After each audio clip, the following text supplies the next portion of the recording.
Our last speaker, Dr. Ian Phoon, was a senior consultant and family physician with the Singhealth Polyclinics. He's a giant in this field of cardiovascular management, and he's the chairman of the cardiovascular work group for Singhealth Polyclinics since 2011, and a keen interest in management of diabetes, hypertension, hyperlipidemia, and he will be talking about myths and facts on the management of high cholesterol. Dr. Ian? Hi, thank you, Dr. Wong, for that kind introduction. Good morning, everybody. Can you see my slides? Yes, we can. Okay, good. Okay. So I'm going to go through, I'm from Singhealth Polyclinics, as mentioned, and I'm going to go through some common myths that we've encountered over the years. Okay, so the first myth is that you may say that I feel healthy, I don't need to check for cholesterol. Okay, the fact is that high cholesterol doesn't cause any symptoms. I think Dr. Natalie has mentioned that as well. And you can have high cholesterol for many, many years. But over these years, it can slowly narrow your arteries. And a heart attack or stroke can occur many years after you have high cholesterol. And especially if you're more than 40 years old, you should have your cholesterol checked if you have not done so before, even if you feel normal.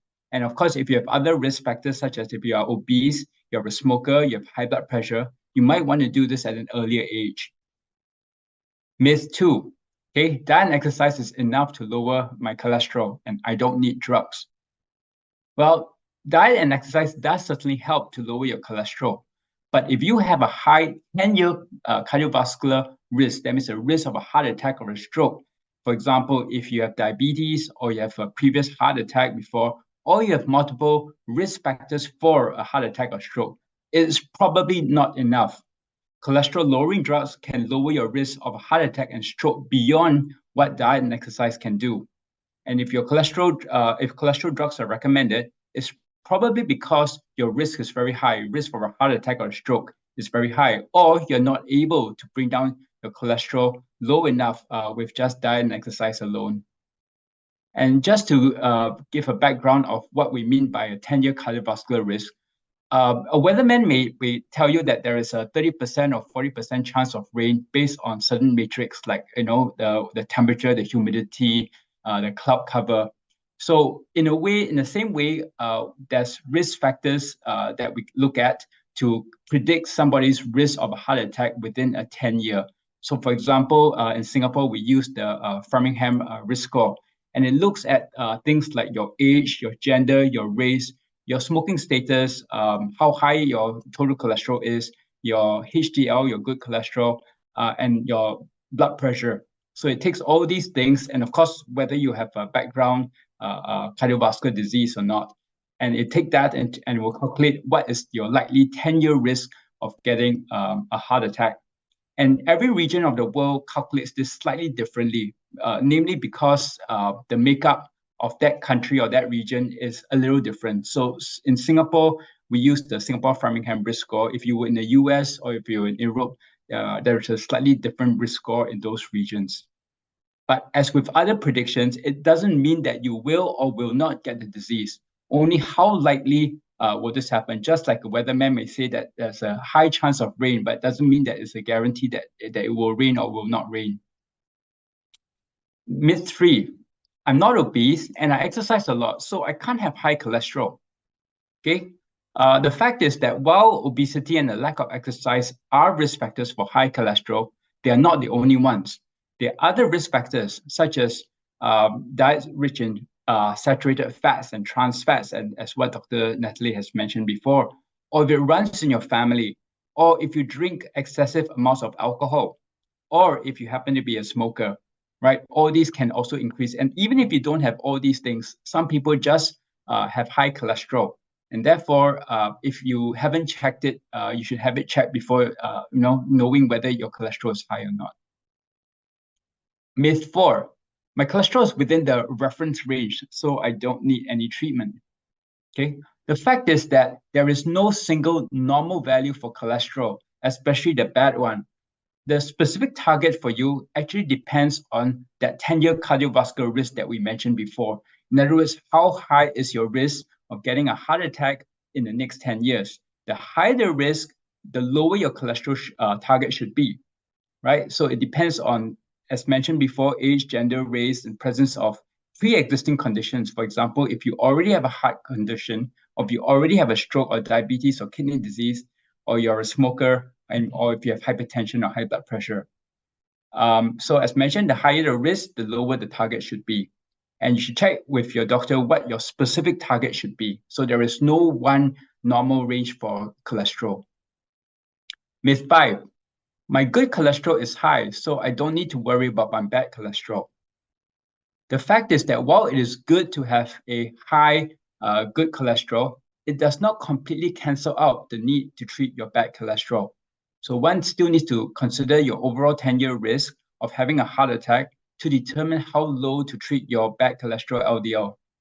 And controlling your LDL reduces your risk of a future heart attack or stroke. Myth 6, I just did a stress test and it shows no blockage.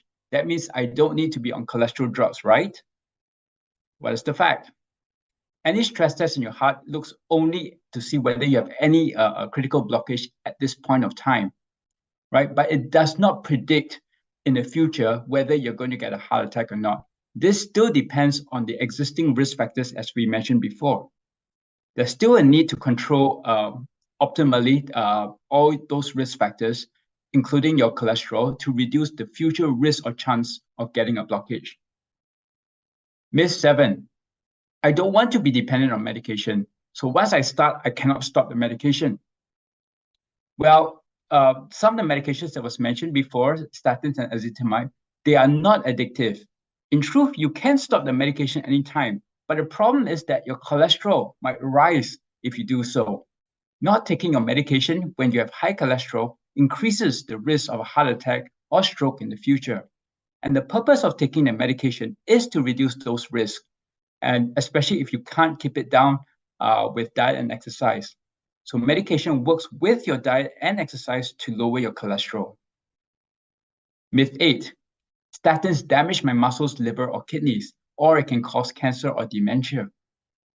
The fact is that we have numerous studies involving tens of thousands of patients over decades, and it shows that statins are generally safe.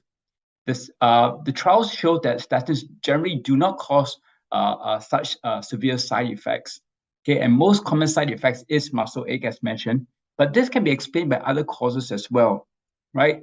Sometimes patients may experience a muscle ache only because they know that other patients have also complained of muscle ache.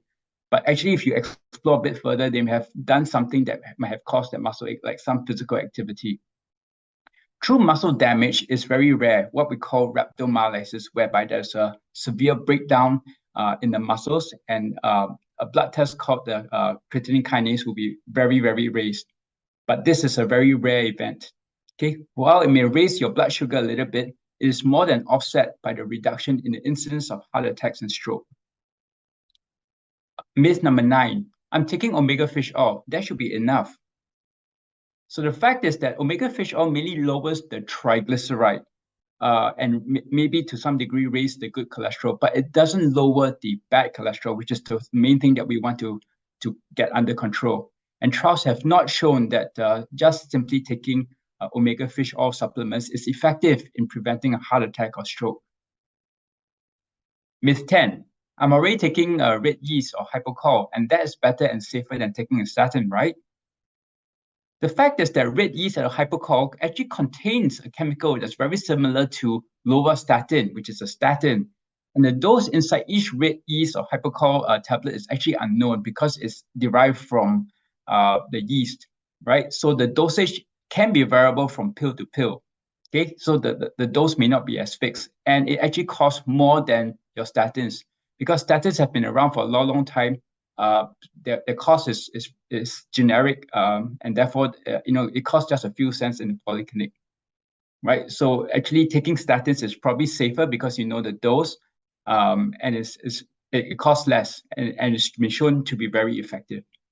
So those are the 10 myths that we commonly encounter